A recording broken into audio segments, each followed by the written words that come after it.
Selanjutnya kita masuk ke acara inti kita dengan tema pada seri 1 ini yaitu tentang penulisan dan kolaborasi riset internasional. Pada sesi 1 akan membahas tentang kiat sukses tembus publikasi paper di jurnal internasional Q1. Pemateri pertama kita ada Mas Dr. Maktum. Nah, beliau merupakan dokter dari Departemen Kimia, lulus dengan IPK 3,95, dan saat ini beliau ini memiliki H-index 3, dan jurnal beliau ini mulai dari Q1 sampai Q4. Nah, seperti yang kita ketahui, untuk jurnal Q1 itu lumayan berat sekali. Nah, pada kesempatan ini beliau akan menjelaskan bagaimana caranya melakukan riset yang berkualitas mulai dari merencanakan sampai ke publish. Nah, kepada Mas Maktum, waktu dan tempat dipersilakan. Assalamualaikum warahmatullahi wabarakatuh.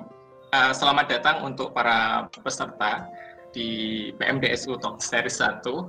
Perkenalkan sebelumnya, saya Muhammad Maktum Harja, mahasiswa PMDSU Batch 2 tahun 2015-2019.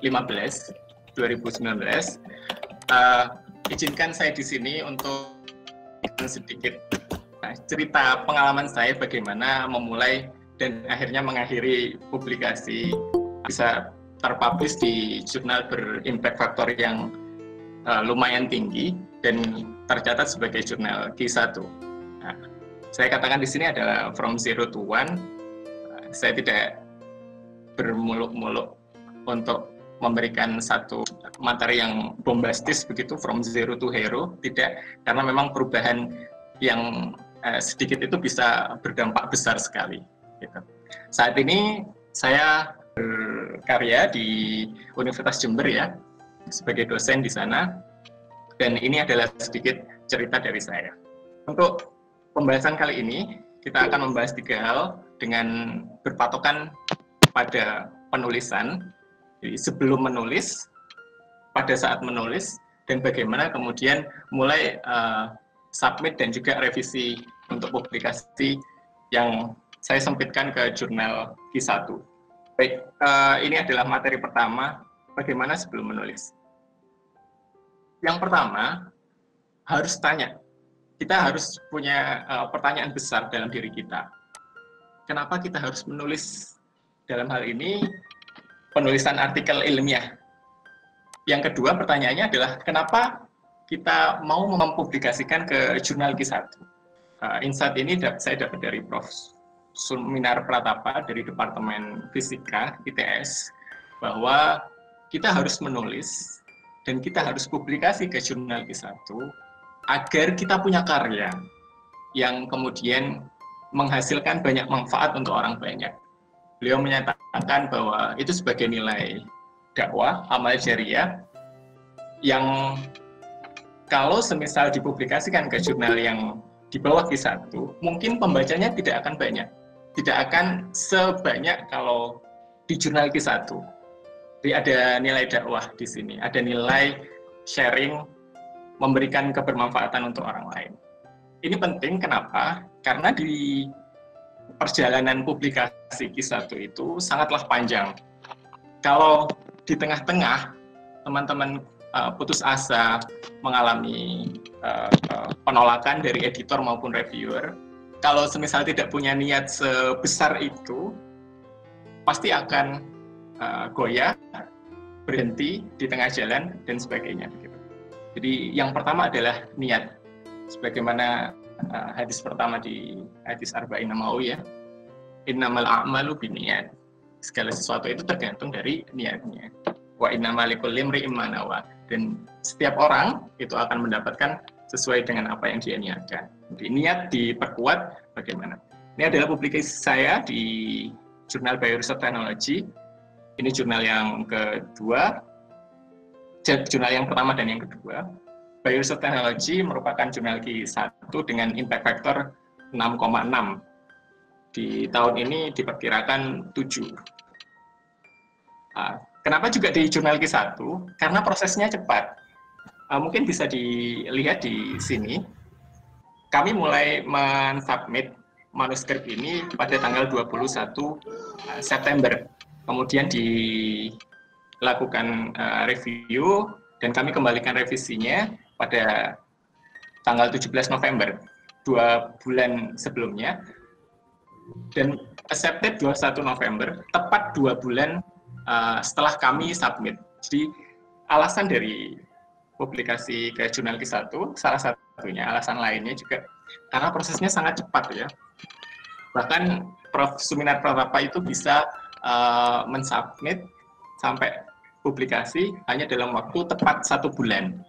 Jadi kalau teman-teman yang kemudian pernah melakukan submit dan masih menunggu review sampai berbulan-bulan, nah, alangkah lebih baiknya dipertimbangkan untuk publikasi ke jurnal Q1. Begitupun untuk yang paper yang ini hanya dalam waktu 3 bulan saja, kurang dari 3 bulan. Kemudian yang kedua, yang harus dilakukan oleh teman-teman sebelum menulis adalah belanja ide. Kenapa saya katakan belanja? Karena bisa jadi dalam proses ini teman-teman akan mengeluarkan beberapa biaya begitu. Kok bisa? Nah, yang pertama, mungkin teman-teman akan mengeluarkan biaya ketika membaca jurnal. Jadi saya sangat menyarankan sebelum menulis, teman-teman harus banyak baca jurnal. Sehari paling enggak 3 atau 5 paper ya. Dan baca jurnal terbaik di bidang masing-masing, di bidang teman-teman. Contohnya seperti saya bergerak di bioteknologi, jurnal yang kemudian baik menurut di bidang saya ini adalah bioriset teknologi. Maka paper-paper dari bioriset teknologi itu saya baca setiap hari dan dalam jumlah yang cukup banyak begitu. Kalau kata Pak Setia Gunawan, penguji saya, harusnya anak S3 itu bisa membaca 300 sampai 500 jurnal selama dia kuliah begitu. Nah, ketika membaca itu catat temuan yang ada di paper-paper tersebut. Di sini akan muncul, teman-teman akan menemukan state of the art. Bagaimana publikasi yang sudah ada itu, temuan-temuannya bersilangan antar satu sama lain, saling mengisi satu sama lain begitu. Nah, sehingga dari pembacaan jurnal dan mencatat ini, saya yakin ada potensial novelty yang akan teman-teman dapat. Gitu. Kemudian ikut pelatihan. Nah, ini mungkin akan banyak memakan biaya di sini. Saya mendapat teknik penulisan ini dengan melewati beberapa pelatihan begitu ya. Nah, pertama kali di Universitas Diponegoro, Semarang, saya dimentori langsung oleh Prof. Istadi. Saya dapat banyak masukan di sana bagaimana cara menulis paper. Kemudian yang kedua dari pelatihan yang diadakan oleh Departemen Fisika ITS, Prof. Suminar Pratapa, saya juga banyak dan dari situ saya mulai bisa menulis begitu ya. Berbayar memang, tapi kemudian ilmunya itu sangat mahal sekali yang saya dapat di sana. Jadi jangan pernah kemudian teman-teman ragu ketika ada pelatihan penulisan artikel ilmiah, ikut saja gitu ya. Karena siapa tahu teman-teman butuh itu.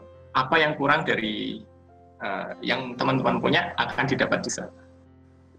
Kemudian yang saya sarankan untuk menggunakan reference manager seperti Mendeley begitu ya. Nah, ini adalah tampilan Mendeley saya. Saya rajin untuk mereview di Mendeley. Saya kasih highlight biru. Kalau biru ini biasanya saya mau paraphrasing, kemudian yang merah ini memunculkan ide baru, novelty di sana, kemudian yang kuning mungkin bisa disitasi dan lain sebagainya. Harus ada bantuan dari reference manager. Kegiatan yang sebelumnya itu baca jurnal, kemudian merangkum, ikut pelatihan, itu dirutinkan. Dan yang terakhir, jangan bosan bertanya pada teman-teman, pada orang-orang yang pernah tembus publikasi Q1 begitu. Saya dapat banyak masukan dari teman-teman PMDSU, baik dari Departemen Teknik Kimia ataupun dari departemen yang lain. Salah satunya adalah dengan mengikuti kegiatan ini ya. Ini mungkin dari sini ada beberapa yang bisa teman-teman ambil manfaatnya. Kemudian yang ketiga, sebelum menulis, teman-teman harus memastikan bahwa riset yang dilakukan oleh teman-teman itu merupakan riset yang berkualitas begitu. Bagaimana kok bisa berkualitas? Karena di awal kita sudah mendesain penelitian kita dengan membaca jurnal-jurnal bereputasi internasional yang Q1 katakanlah target kita, maka jurnal-jurnal yang kita baca harus juga jurnal-jurnal Q1. Nah, dari sana kita bisa kemudian mendesain penelitian. Oh, yang belum diteliti oleh peneliti ini begitu. Nanti akan ada contohnya, saya akan berikan contoh bagaimana kemudian saya menemukan potensial novelty dari paper yang saya baca di Bioresource Technology. Kemudian yang kedua adalah teman-teman seharusnya membangun tim yang solid. Jadi saya memiliki pengalaman bahwa 2 paper yang saya publikasikan sebelumnya itu murni dilakukan oleh anak-anak S1 ya. Jadi risetnya dilakukan anak-anak S1, itu untuk jurnal yang Bioresource pertama, kemudian yang kedua dilakukan 2 orang S2 dan itu jadi 1 paper, kemudian 2 orang anak S1 itu jadi 1 paper. Selama perjalanan riset itu harus solid. Teman-teman harus support, tidak hanya mengambil data dari beliau-beliaunya begitu. Jadi bangun tim yang solid begitu ya.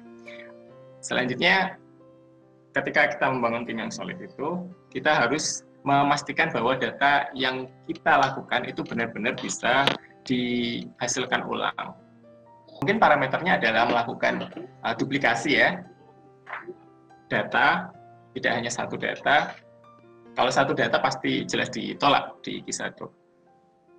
Mereka pasti minta ada kita nunjukkan deviasi bagaimana 1 data ini dengan kondisi tertentu bisa dicapai kembali dengan kondisi yang sama. Kemudian yang selanjutnya adalah analisa.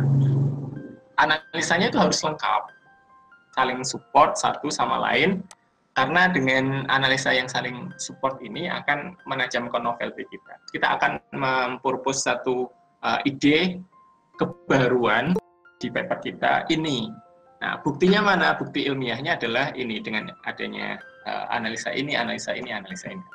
Untuk di jurnal Q1 harus lengkap analisanya ya. Selanjutnya adalah sudah mulai mengolah data dan juga menulis.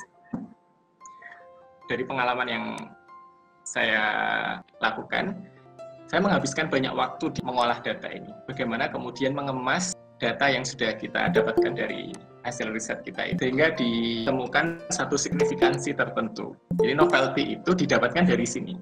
Oh, ternyata kalau menggunakan grafik ini nggak kelihatan. Tapi kalau semisal menggunakan grafik ini kelihatan. Jangan bosan-bosan teman-teman untuk berdiri di depan. Saya pakai Microsoft Excel ya. Di Microsoft Excel itu saya coba mengolah data bagaimana kok sampai bisa data saya itu punya arti gitu ya. Plotting grafiknya sebaik mungkin, dan kalau bisa untuk memplottingnya itu pakai origin ya, minimal pakai origin karena biar gambarnya bagus. Kemudian analisa statistika, ini hal yang wajib saat ini karena level signifikansi dari suatu variabel berubah itu hanya bisa dijustifikasi menggunakan analisa statistik. Nggak bisa kita katakan 70% di sini itu signifikan kalau semisal belum kita uji secara statistik begitu ya. Jadi ubah di sini signifikan tidak bisa kita justifikasi langsung, harus ada analisa statistik. Saya menjumpai hampir semua jurnal-jurnal Q1 semuanya pakai analisa statistik. Jadi belajar statistik juga. Oke, kita mulai intinya, mulai menulis.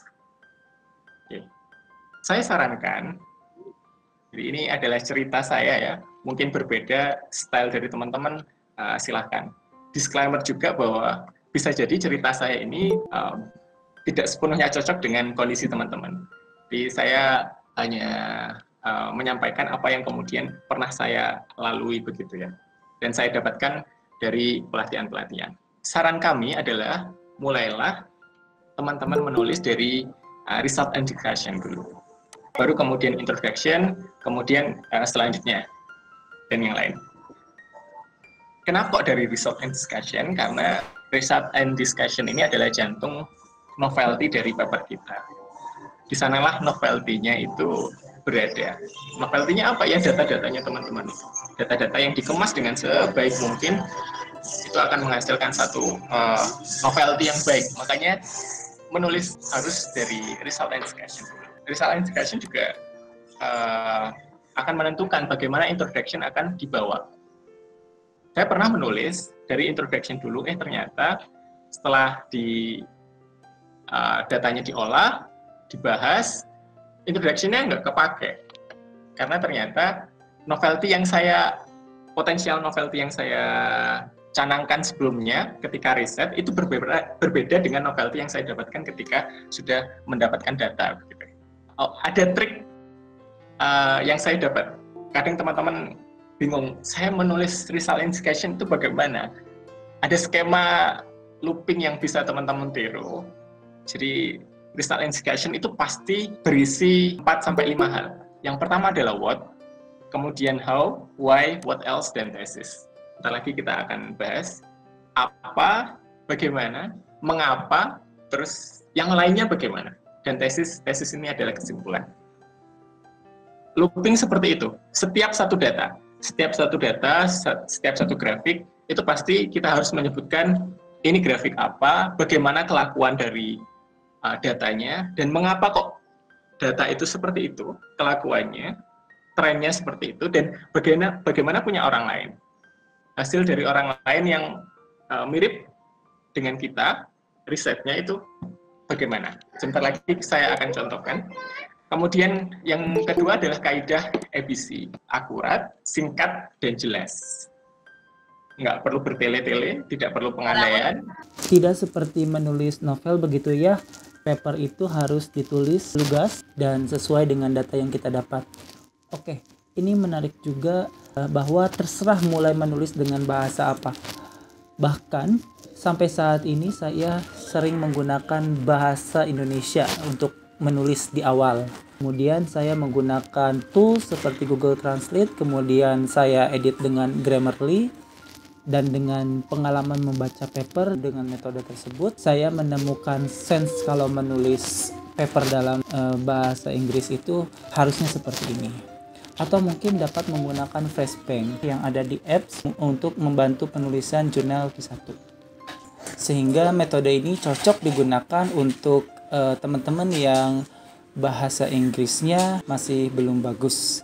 Tapi jangan minder ya, karena pasti ada kemungkinan untuk teman-teman dapat membuat atau publish jurnal di Q1. Enaknya sih sebetulnya menulisnya pakai bahasa Inggris. Hesitasi dari paper lain, kemudian diparaphrasing, diubah kalimatnya, struktur kalimatnya, itu akan lebih cepat. Kalau menggunakan paraphrasing, saya sarankan di proofread. Bisa menggunakan Identicate atau Turnitin, atau kemudian bisa ke proofreader yang berbayar ya, seperti Elsevier itu menyediakan. Tapi kalau misal teman-teman tidak ada yang membackup, saya sarankan untuk melakukan proofreading. Ini adalah contoh bagaimana menulis result and discussion dan juga introduction. Yang kiri adalah result and discussion, kemudian yang kanan adalah introduction. Seperti yang saya sampaikan sebelumnya, dalam satu grafik atau satu data, teman-teman harus membahas dengan menyebutkan word-nya apa. Jadi untuk result and discussion, teman-teman harus mencantumkan apa ya. Ini yang berwarna kuning, headlight kuning, kemudian bagaimana kelakuannya, trennya, kemudian yang merah ini adalah kenapa kok bisa begitu, dan yang hijau ini adalah bagaimana risetnya orang lain, punya orang lain gimana, trennya begitu ya. Nah, ini di looping gini terus tiap grafik. Untuk introduction, intinya adalah bagaimana kemudian teman-teman menyampaikan novelty di akhir. Novelty ini yang berhighlight merah ini ya. Jadi di awal teman-teman membahas isu ini sangat penting sekali, kemudian apa yang kurang dari teknologi yang ada, kemudian apa ide yang teman-teman dapat. Jadi hipotesisnya apa? Kalau saya pakai ini, harusnya bisa naik seperti ini. Itu main idea, konsepnya itu bagaimana kok bisa dapat lebih bagus gitu dari yang sebelumnya. Dan yang state of the art ya, juga menjelaskan bagaimana orang-orang lain juga meneliti tentang ini dan hasilnya bagaimana. Gitu. Ternyata hasil dari orang lain itu masih kurang bagus. Nah, kita mempurpose satu riset itu. Nah, novelty itu ada disebutkan di introduction juga, di paragraf kedua terakhir. Ya, di kalimat terakhir, paragraf kedua terakhir. Ya. Kemudian di review, mungkin metode sama abstrak begitu ya, teman-teman pasti sudah pernah membuat. Kemudian juga graphical abstract, saya akan sekilas saja buat graphical abstract yang sangat menarik sekali. Ini pakai PowerPoint ya.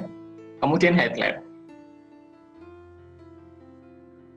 Oke, menulis cover letter intinya adalah bagaimana kemudian kita mengatakan ini loh novelty kita. Penelitian ini signifikan banget, signifikan sekali kalau semisal bisa dipublikasikan di sini. Dan yang membaca paper ini orang-orang di area di topik riset ini. Kemudian ini membahas cover letter untuk revisi. Selanjutnya yang pertama memilih calon reviewer, ini ada kriterianya. Kemudian memilih jurnal dari jurnal finder dan sebagainya.